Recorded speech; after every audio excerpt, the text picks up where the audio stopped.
Christian Baumard, Frédéric Bourali, bonjour. Bonjour. Bienvenue au Buzz Média Orange Le Figaro. Alors Christian Baumard, vous êtes le cofondateur et le coprésident de Cabot Productions avec Alain Capoff, votre associé.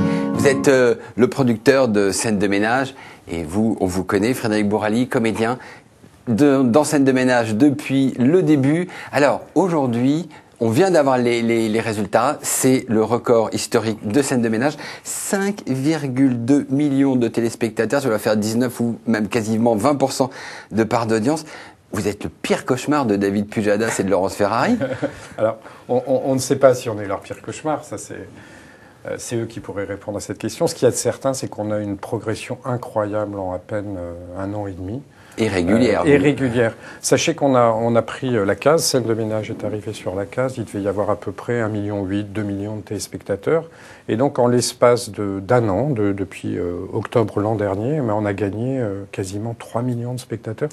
C'est véritablement une première dans le parc. Et quand est-ce que vous allez dépasser le JT de France 2 ? Alors là aussi, on ne sait pas trop, mais on se dit que... si les chiffres continuent de progresser comme ça, il n'est pas impossible qu'on les dépasse avant la fin de l'année, voire même avant la fin de novembre. C'est un objectif ? Non, ce n'est pas une finalité. La seule finalité, c'est de faire une belle émission et de faire rire les Français, surtout en cette période de morosité ambiante. Alors, Frédéric Bourali, vous êtes comédien. Le concept de scène de ménage, tout le monde l'a vu, puisqu'on voit, c'est des records. C'est un peu affreux, sale et méchant. Mais on a l'impression que c'est une écriture très très fine. Oui. Vous êtes vraiment impliqué dans l'écriture des épisodes ? Vous ne pouvez pas vous imaginer la chance qu'on a en tant qu'acteur de participer à cette aventure, parce que effectivement le bonheur, c'est qu'on est vraiment acteur dans tous les sens du terme de l'aventure. C'est-à-dire qu'on nous demande notre avis, c'est comme fou. Alors les gens, c'est quand même des grands malades de nous demander notre avis à nous. C'est des dingues. Hein. Oui. C'est quand même ils prennent des risques. On le voit après, on voit que ça fonctionne. Je dis ça en plaisantant, mais c'est assez extraordinaire parce qu'on nous demande notre avis sur qu'est-ce qu'on doit tourner ou pas. Vous savez, il y a 30 auteurs extraordinaires derrière qui font un travail de malade mental. Nous, on a tourné avant-hier, on en est à 1350 scènes qu'on a tournées. C'est inouï, vous multipliez par 3 et 4 maintenant. C'est une vraie industrie. C'est monstrueux le travail fourni derrière nous, quoi. Et nous, on nous demande, en plus, on arrive en bout de la chaîne et on nous demande notre avis. C'est-à-dire que quand on nous demande notre avis, c'est pour nous demander si on sent la vérité de la chose, si par rapport à nos personnages, par rapport à ce qu'on a construit ensemble, bien entendu, c'est juste ou pas. Et alors, si vous le sentez pas, les scénaristes réécrivent.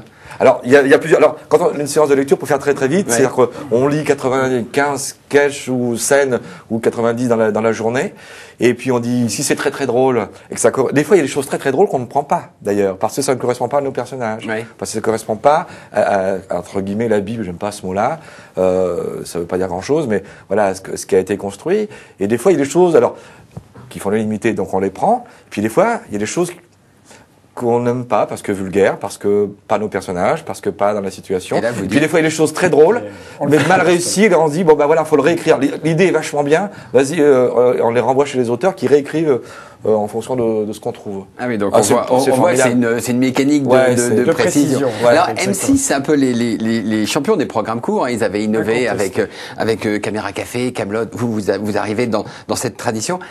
Ça s'est toujours terminé par des longs métrages. Alors, question, est-ce que scène de ménage au cinéma, c'est pour quand ? Alors, vous faites bien de rappeler Caméra Café, puisque mon associé Alain Capoff est l'un des co-créateurs de Caméra Café avec Bruno et Yvan. Évidemment, avec la chaîne et les comédiens, on y réfléchit au long métrage. C'est pas encore prévu à date, parce qu'on a tellement d'énergie à mettre sur la série. Par contre, véritablement, un enjeu pour nous est de faire un prime time pour l'an prochain. Donc, voilà, là, on travaille sur cet objectif en plus de la série, et je pense qu'on aura le prime time. Ça sera quoi la différence ? Ça sera le même programme étendu, ou ça sera une nouvelle écriture et des sketchs plus longs ? On va dire que ce serait les mêmes composantes du succès que notre programme, donc avec nos couples, mais par contre qu'on y amènerait un peu plus de guests, d'invités qui viendraient un peu troubler ce jeu-là, quoi. D'accord. Alors, vous en êtes à quelle saison ? Parce que vous êtes en décalage. Oui, de toute façon, je suis déjà en décalage dans ma vie personnelle. Ça, il faut le savoir. Ça, il faut le savoir. C'est triste pour certaines personnes. Pour mon entourage, vous ne savez même plus que vous tournez. Non, je ne sais même pas ce que je fais là, d'ailleurs. C'est vraiment... C'est pathétique. On est en diffusion à peu près à la saison 3. Voilà. On dit il y a des zones de diffusion, donc on a. Et vous arrivez à produire comme ça Alors on produit d'arrache-pied, mais comme vous le disiez, c'est à la fois de l'industrie, mais nous on dit que c'est de l'industrie très artisanale puisque tout est fait à la main avec beaucoup de cœur. Ouais, mais c'est vrai. Voilà. Donc on a une capacité de production. On ne va jamais au-delà parce que sinon on mettrait en danger la qualité et la rythmique de l'humour. Donc on arrive à avoir toujours un peu d'avance. Là, on a de quoi tenir. La chaîne a de quoi tenir jusqu'à en diffusion à la fin de la saison 2012, d'ailleurs juin. Oui. Et puis on va retravailler une saison 4 l'an prochain. Donc dès le mois de janvier, on va commencer à retourner pour pouvoir revenir après à l'antenne en septembre 2012. Mais évidemment, c'est M6 qui fait ses choix de programmation et qui décide de tout ça. Cabot a une filiale Cabot 3D pour la télé en relief. Alors on voit ça n'a pas le succès escompté. Qu'est-ce que vous avez fait en 3D? Alors on a monté Cabot 3D avec Bruno Hulin, qui est un réalisateur, qui est notre associé. Bruno, qui est un des meilleurs réalisateurs européens de 3D en flux, qui a notamment fait la Coupe du Monde de football 2010 en Afrique du Sud en 3D, donc pour le monde entier, qui a notamment fait avec M6 La Nouvelle Star en 3D. Et on est en train de concrétiser 2 projets majeurs. On a tourné d'autres choses mineures, mais 2 projets majeurs.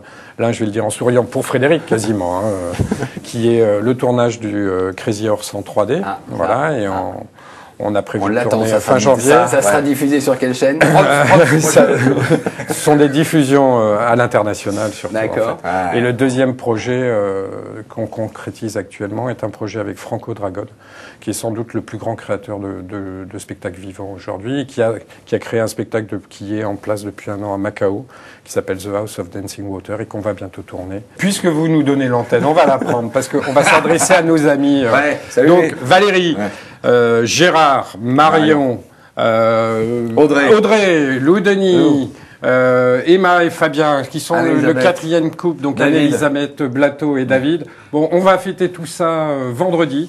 Nos 5 millions d'euros, on les fête vendredi. Rendez-vous au point habituel, mais je peux pas le dire là, mais on s'envoie un texto, on vous embrasse. On remercie tout le monde, papa et maman. C'est parfait, Christian Baumard, Frédéric Bourali. Je vous remercie. Et donc, si je suis invité aussi à la table, oui, mais on va pas le donner. Merci, bonne journée. Merci. Bonne journée.